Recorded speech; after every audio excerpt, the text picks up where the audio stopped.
अस्सलाम वालेकुम। मैं हूं Irfan Rasheed, in charge delivery traffic headquarter Punjab. कुछ अर्सा पहले ऐसी खबरें आ रही थी ड्राइविंग लाइसेंस के हवाले से कि बहुत ताख़ीर है, लोगों को मिल नहीं रहे।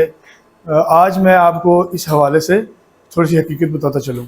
साल 2023 में ट्रैफिक पंजाब ने तारीख़ रकम करते हुए पूरे पंजाब में 1,24,00,000 ट्रैफिक ड्राइविंग लाइसेंस बनाए।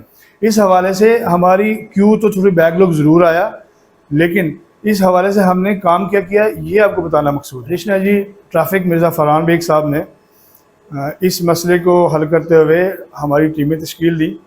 जहाँ पर 2-2 शिफ्टों में काम हो रहा था, वहाँ पर 3 शिफ्टों में काम किया। 24/7 काम किया इस प्रिंटिंग ब्रांच ने, जो कि पूरे पंजाब से आए हुए लाइसेंस को प्रिंट करते थे। कृष्णा जी साहब मिर्ज़ा फरहान बेग साहब ने लोगों को जो लाइसेंस लेट मिले थे उसके हवाले से ई लाइसेंस पहली बार पाकिस्तान की हिस्ट्री में जारी किया। ये ई ड्राइविंग लाइसेंस बिल्कुल एक ऐसे लाइसेंस के बराबर है जो इस वक्त मेरे हाथ में है। इसमें और ई ड्राइविंग लाइसेंस में कोई फ़र्क नहीं है।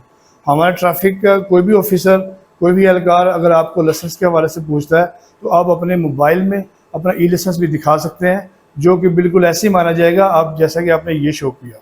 इसके बरक्स हमने तमाम जो बैकलॉग था वो क्लियर हुआ अल्हम्दुलिल्लाह। और आज ये पोजीशन है हमारी कि आज कोई अप्लाई करता है लाइसेंस का किसी भी ज़िले से तो विदिन 24 आवर्स हम उसको प्रिंट करवा कर पोस्ट ऑफिस के ज़रिए उसके घर पर उसकी दहलीज पे पहुँचा देते हैं। अगर किसी भी एप्लीकेंट को अब भी कोई मसला दरपेश आता है ड्राइविंग लाइसेंस के हसूल के हवाले से, वो हमारी स्क्रीन पे दिए गए इस नंबर पे, जो कि हमारा कंप्लेंट सेल का व्हाट्सएप नंबर है, यहाँ पर अपनी शिकायत दर्ज करवा सकता है, जिस पर 24 आवर्स के अंदर एक्शन होता है और उसका मसला हल हो जाता है। शुक्रिया।